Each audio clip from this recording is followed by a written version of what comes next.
Hi viewers, I trust you're well, and my name is Tess, and today I have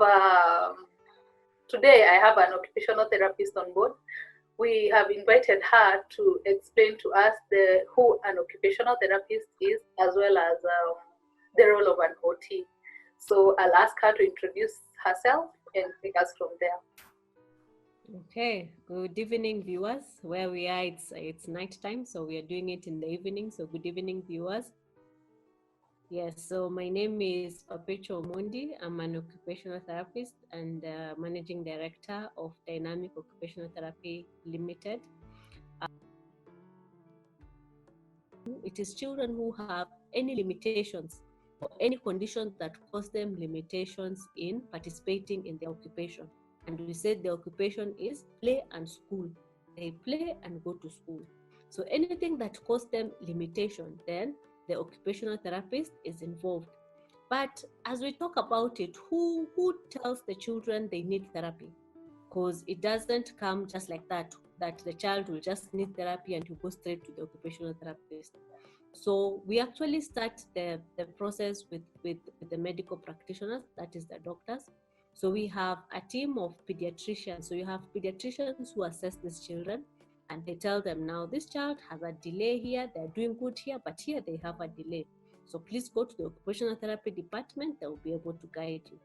So that is one referral, the pediatrician. And we also have another line called developmental pediatricians, those who now look specifically at the development and they tell them, okay, now you go to the occupational therapist. Then we have child psychiatrists, those who are able to diagnose autism. And they tell the parents, now you please go to an occupational therapist for any other for help for your child in regards to therapy. So then also we have educational psychologists. So educational psychologists come more in the school dynamic where they're able to identify this child has dyslexia, this child has this learning difficulties, this child has global learning difficulties. So the educational psychologists now are another referral point where they tell now the child, now you need occupational therapist.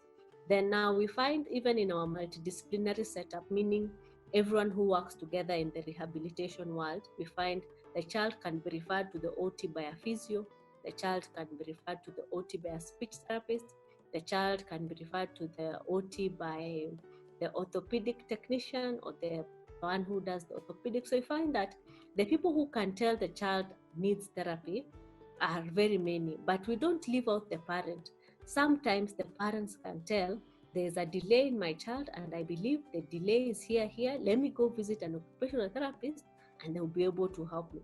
So I find that the parents also have the way to come to the occupational therapist and say, this is where I've seen a delay in my child and I need intervention. So that is how the children find themselves to the space of an occupational therapist. Another condition I forgot to mention is Down syndrome.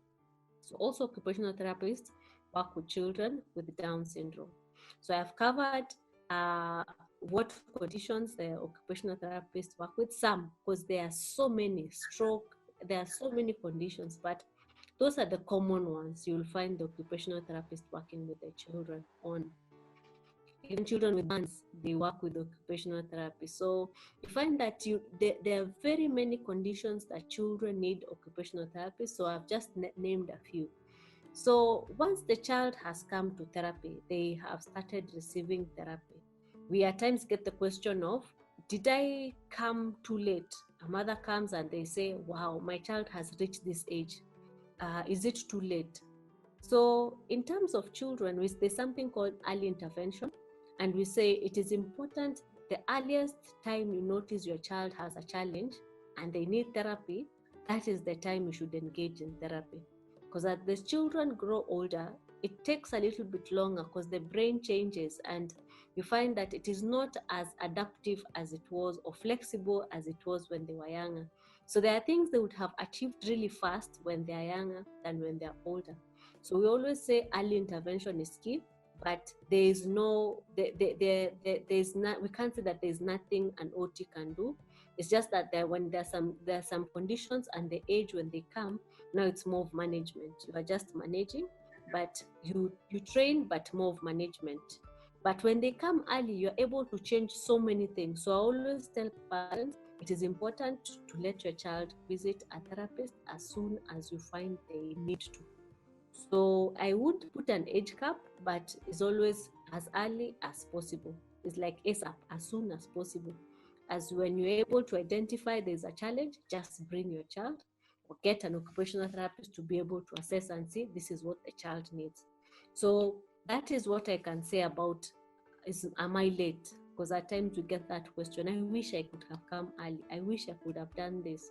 So it is important for as a parent, as soon as possible, get your child the right kind of help, get your child the right kind of therapy.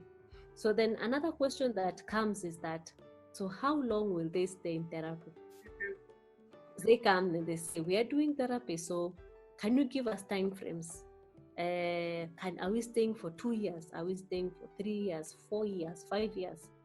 So in therapy, it is very hard to say about timelines unless you're working on things like handwriting, because as school-based we work on handwriting and we say we will take this amount of time to see this and see this progress. Then after some time the child will start weaning off of therapy, then the child will be off therapy, then we'll be still doing some observations. But there are some things that don't have time frames. Why? Because every child is different and every condition is different.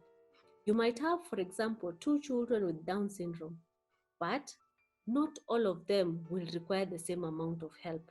One will require more help than the other, and one will require less help. So if you were to put time frames, it is very hard. But all I can tell parents is that there's that gradual progression that you should be seeing when the child is going to therapy. But the progression is dependent on the capabilities of your child. So it is important as a parent to understand, what can my child currently be able to do? Now they have started therapy and the therapy has gone on after some time.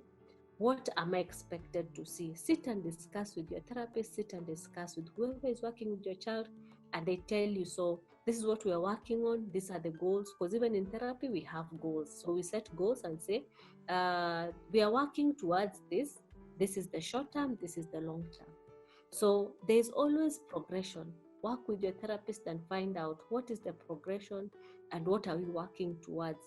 Because it's like I always tell parents, therapy is like going to the gym. If you go to the gym, you want to lose weight or add muscles, they will tell you according to the work you do is how the output will be. So if you go there, lift weights the whole day and expect that you lose weight or gain muscles, it is very hard and it's impossible. And if you do, then you should be coming to study you as an individual to see how you are able to do it. So the same thing with so the same thing with therapy. The parents need to understand why the children need therapy, what is the capability of their child, and be able to have realistic expectations. Because the challenge you also get is that I believe parents want the best for their children, but we also have realistic expectations where as therapists we should be able to share realistically where the child is and where they're headed. And as parents we should be able to embrace that this is where my child is and this is where they're heading. So then even when they make progress, you'll be able to clap for them. But if you have an unrealistic expectation, when they make progress, you won't see the progress because you have set a bar so high that the child, whatever progress they are making, you won't be able to see. So if I can summarize the how long, that is how I would summarize it. So when you hear the therapist saying we are working towards this and hopefully we'll achieve this by this time, when they don't achieve it, not saying that they don't work, it's just that it is very hard to set timelines. But some conditions, the children don't take too long in therapy. You find that there are some conditions, it's really touch and go, like the handwriting. Once the handwriting is sorted, it's sorted. There is no two ways. Just the child has to maintain the activities. Once the for example, let's say we are working on the coordination. Once the coordination has come, it's just that there are things they just need to maintain. So you find that there are things is touch and go, but there are things, there are children who will require therapy all their lives. So it's those ones we need to see and sit and say, This one, they will require this one. This one, they will require this one. This one, they will require this one. So the decision is made out of various assessments. The decision is made out of various looking at what can the child be able to do. The decision is made from what can the parents access, because you find that there are some children who need a number of interventions. They will need speech therapy, they will need physiotherapy, they will need occupational therapy. This one child will need child psychology. So you find that there are children who need more than one service. They need even more than the OT. So the parents may sit and weigh and say, okay, this is what I can be able to afford as per now, this is what I'll invest in. So that determines even how long whichever platform of help you will get. So that's what I can say in terms of how long my child will stay in therapy. So I think I've touched on most of the areas, but Teresa can highlight anything in case I have forgotten that you might need in writing. The only one thing that I wanted us to remember to talk about in this meeting was the parent I was telling you who felt that her child is touching herself inappropriately. So I wanted you to touch on that and how an occupational therapist comes in, and if it's something the parent should worry about. Is it a behavior that the child will win off eventually? Yeah, just a little advice for that parent. Okay, so for that one, you find that there's a little bit of more information that would really guide. So I will just skim through because there is a lot of information that I need to get. I need to know the age of the child. I need to know the condition the child has. I might need to know many other things in terms of the family setting, who is around, who is the child an only child. So there are many things I would love to know, but I will answer with a bit of skim through. So what I can say is that when you say parents say the children touching themselves inappropriately, there's a stage of development that actually that is part of development where children get to explore and find out, am I a boy or a girl? And my body, how is my body made? This part is different, this one is different, this one. So there's a normal stage of development where they do that. But then now we need to find out where the mother is highlighting the child is touching inappropriately. What age are they? Maybe it is just normal stage of development where the mother is noticing, okay, this child is touching themselves. But you find that it is a normal stage of development if they are within that age frame. Yeah. But if they're a little bit older, so now we'll be working with ifs.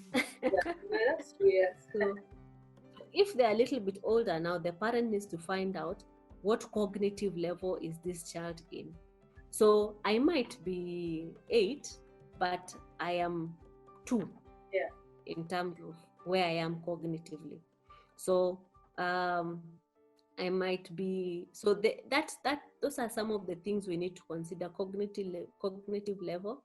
And then now when we've considered the cognitive level, then if we are to teach this child what to do and what not to do, it is also still dependent on the cognitive level. Can the child be able to understand this is not right, this is right, this is not right, this is right? So I would encourage the parent to assess their child. Can they be able to understand if this is right, this is not right? And then also get to know what stage of development are they, what is acceptable, what is not acceptable. And then they need to understand. Now, if, for example, I find that their cognitive level that they understand somehow a little bit that this is not right, then I can teach them with social stories why it is not appropriate to do this or do this or do this or do this. So then now the parent can be able to work on that in that dynamic.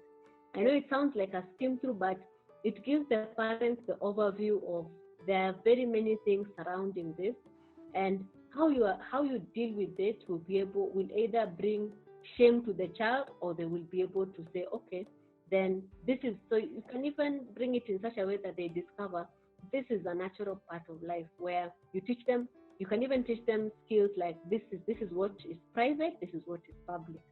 So it's just getting to understand the cognitive level and then walking through with that child to understand what is appropriate, what is not. But still remember, age. If it is that age where they touch themselves, then you just have to highlight to them, oh, okay, let's say, Mary, don't do that in public, or don't do what.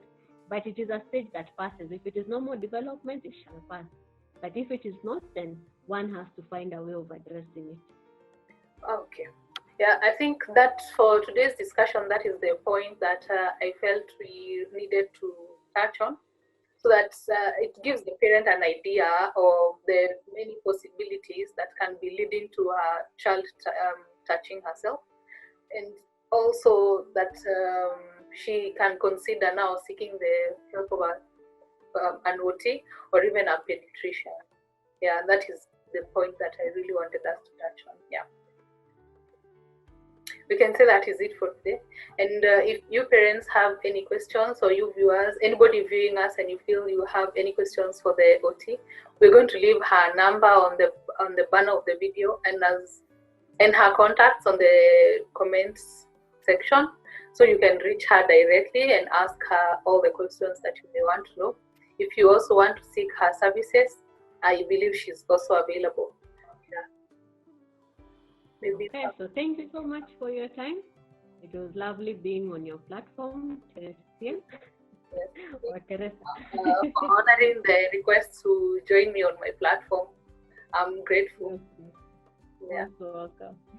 All right. So until then, our viewers, we hope you keep safe, and we'll be in touch.